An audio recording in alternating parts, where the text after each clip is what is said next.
سهرت لحلمي عملت كثيرا وها قد حصل سهرت تعبت. الحمد لله رب العالمين والصلاة والسلام على سيدنا ومولانا محمد خاتم النبيين وإمام المرسلين وعلى آله وأصحابه أجمعين وعلى كل من تبعهم بإحسان إلى يوم الدين. My dear brothers and sisters, Assalamu alaikum wa rahmatullahi ta'ala wa barakatuh. In fact, it is a great honor and pleasure for me to be with you this morning here in this August University. In fact, I was intending to pay a visit to this university and to meet the professors and lecturers of this August forum and also to meet the students. And I never thought that I have to deliver a lecture or something like that. But when I'm a student and whenever I meet the students, my nature as a student invites me to speak a few words before my colleagues. So I am happy to be with you, and I am more happy to receive such precious books written by Professor Ahmad Hafizahullah Ta'ala. But in fact, it is very astonishing for me that whenever I went to Turkey, I was in search of the decisions of the Ottoman judges. Because I am a student of law, I am a student of Fiqh, Islamic Fiqh. So I wanted to see how the judges of Ottoman Empire implemented the Islamic law in their day-to-day life. Yes. And the judgments of the courts are the best thing to know how these laws were implemented in the days of Ottoman Empire. So I found some archives, but unfortunately I did not know the Turkish language, and it was in Turkish. And there is a Persian couplet which says, "Zabane yare man Turki, but man Turki nami danam." Oh. That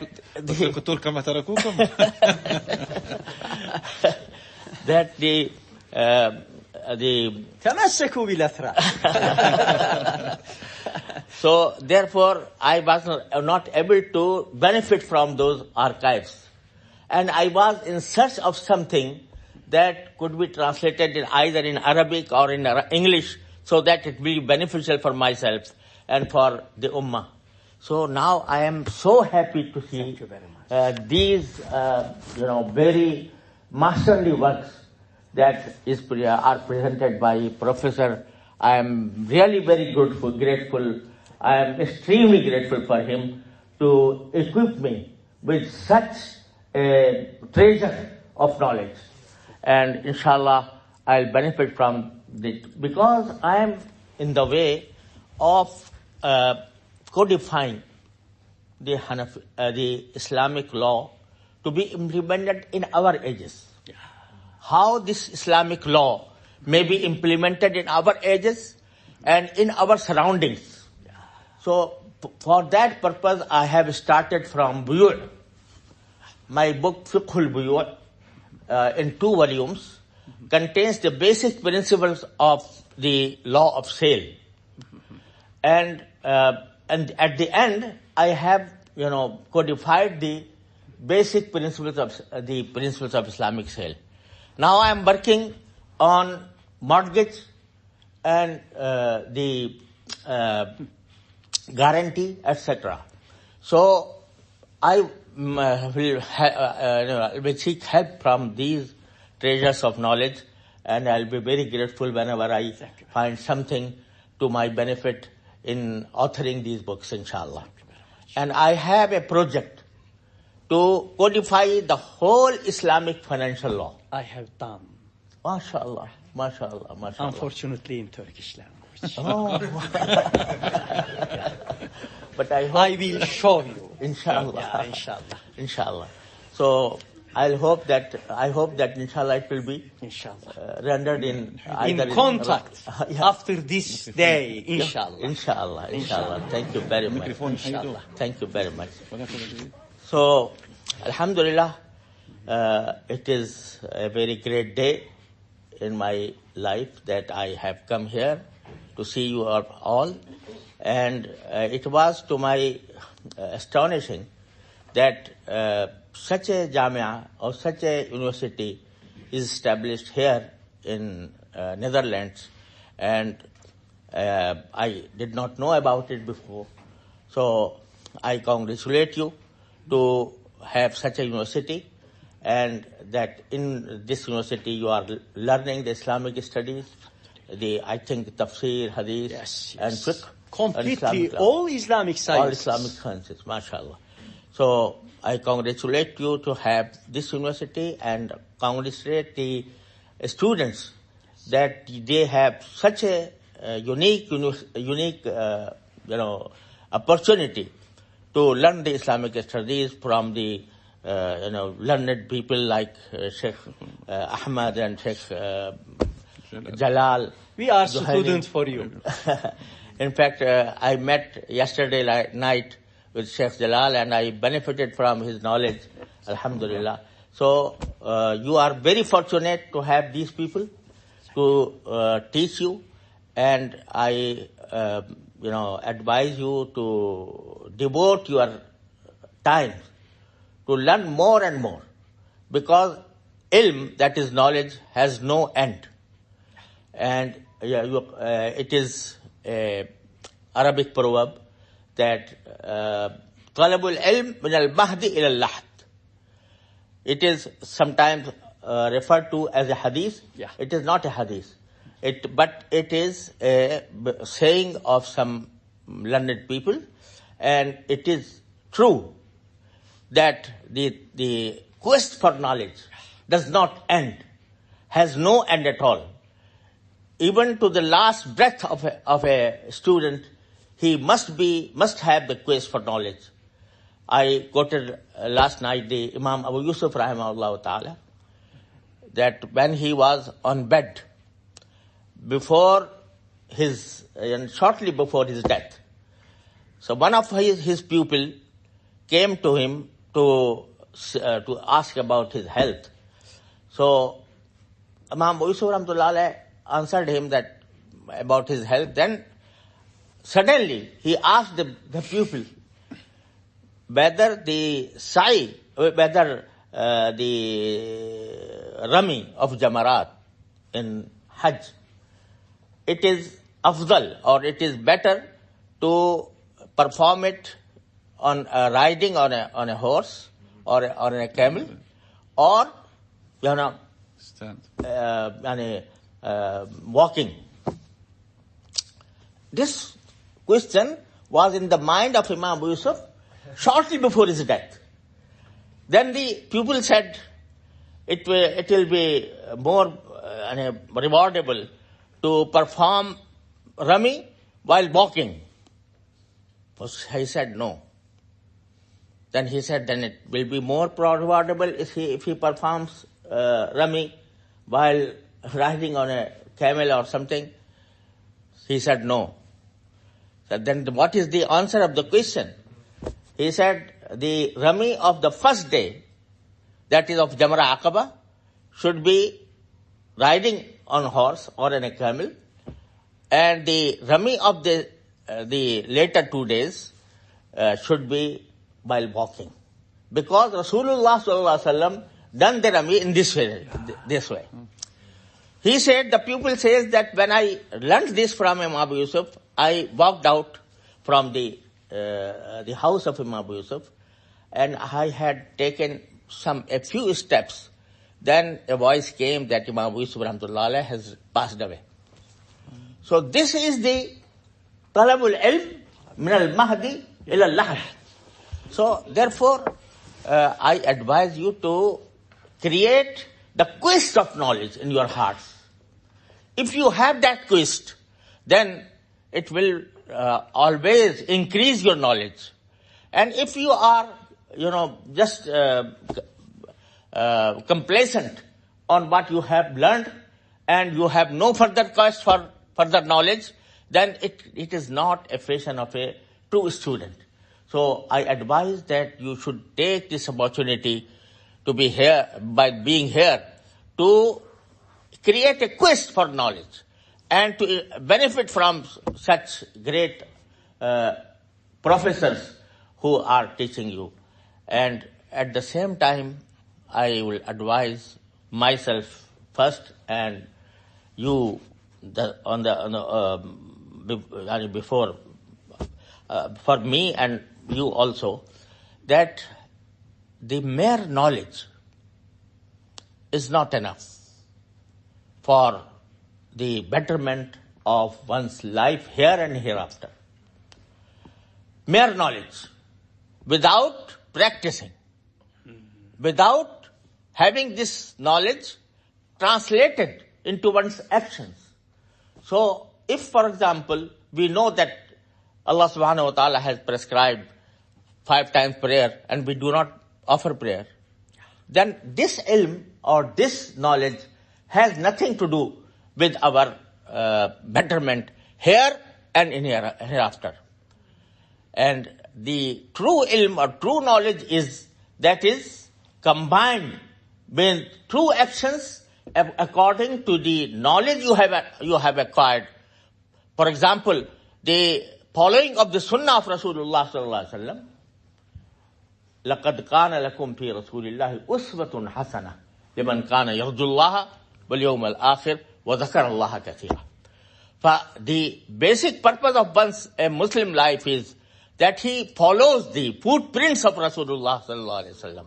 In his every act, in his every word he speaks, in every act he does. So this is the basic requirement, that mere knowledge is not enough. There are many Orientalists who learn Islamic studies, learn ahadith, learn Islamic jurisprudence, but after getting into the waters of knowledge, they cannot have a drop on their lips. Yes. Because they do not believe in that science. They do not act upon it. So therefore, we, the Muslims, should appreciate that the mere knowledge is not enough. My late father, Hazrat Maulana Mufti Muhammad Shafi, rahimahullah ta'ala, who was the great Mufti of Pakistan. So he used to say that if mere knowledge was enough for the betterment of one, then this shaitan, Iblis, was the most superior to all humanity. Because he knows, he has knowledge, more than we have. Yes. But this knowledge could not save him from fire. So therefore, let me, tell you a very particular saying of Hazrat Maulana Ashraf Ali Thanvi. Ashraf Ali Thanvi. I have heard. He was he wrote more than 1,000 books. Yes. And he was the Sufi Imam in Hadith, in Fiqh, and also in Islamic jurisprudence, and a Sufi. He used to say that Shaitan has 4 ayn. He was alim, very knowledgeable. He was arif. Arif in the sense that he knew that even when he was, being blamed by Allah subhanahu wa ta'ala, even in that point of time, he made a dua. He made a dua. Rabbi anzirni ila yawmi yub'athun. Because he knew that Allah subhanahu wa ta'ala is not overwhelmed by emotions. So therefore, if I pray something and he may give it, he will give it to me. So he was Arif. Alim, Arif. But then he was Abid. Worshipper. But he lacked the fourth ayn. That is, he was not Ashiq. He was Alim, he was Arif, he was Abid, but was not Ashiq. So, had he been Ashiq, then he could not refuse to bow before Adam alayhi salatu wasalam.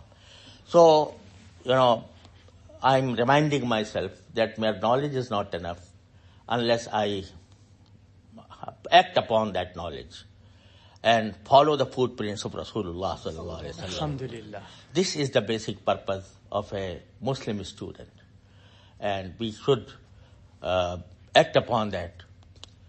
I pray Allah subhanahu wa ta'ala that He makes us following the sunnah of Rasulullah sallallahu alaihi wasallam in each and every sphere of life. Wassalamu alaikum wa rahmatullahi ta'ala wa barakatuh.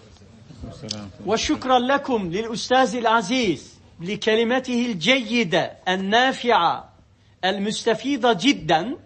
الآن أنا أدعو جميع الأسئلة أولا. نعم. تمام. بعد الأسئلة أنا سأدعو جميع الأساتذة إلى غرفتي للتعرف مع الأستاذ العزيز فردا بإذن الله تعالى. تفضلوا. Dus wie heeft een vraag? Je mag het stellen. Bismillah. Assalamu alaikum, Sheikh. I have a question. You said ilm is like it never ends. That was one of the things you said. Is it then wise to say to ourselves and to other people, the best thing to invest in this dunya is not the materialist world, but the ilm, because that doesn't end. This materialist also doesn't end, but you can never grab it, and the ilm you can grab it. Okay, yes. If you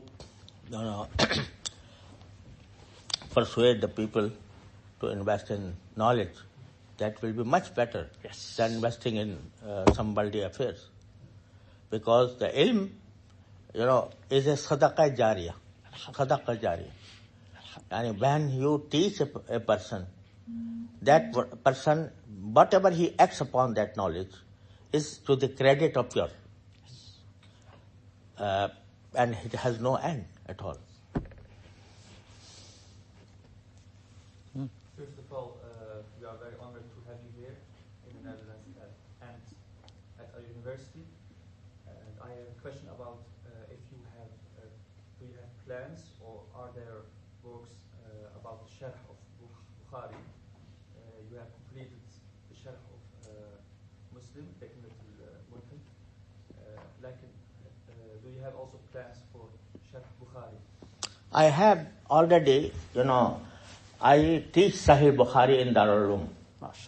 So my lectures on Sahih Bukhari are recorded, transcribed, printed and published. And so far In English or in Arabic? Urdu. Urdu. But they are being translated now, inshallah.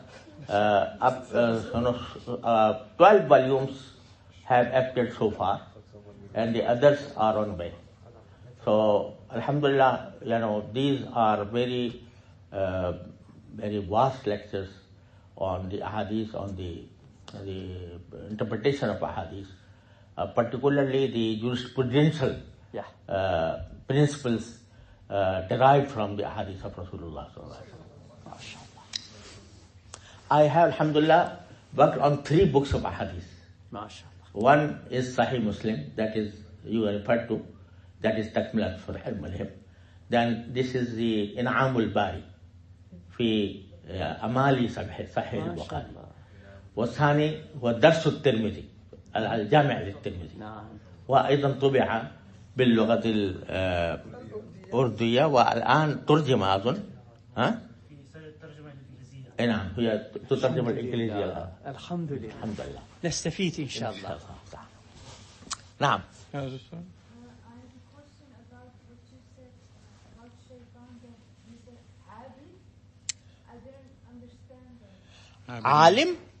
عالم عابد يعني worshipper.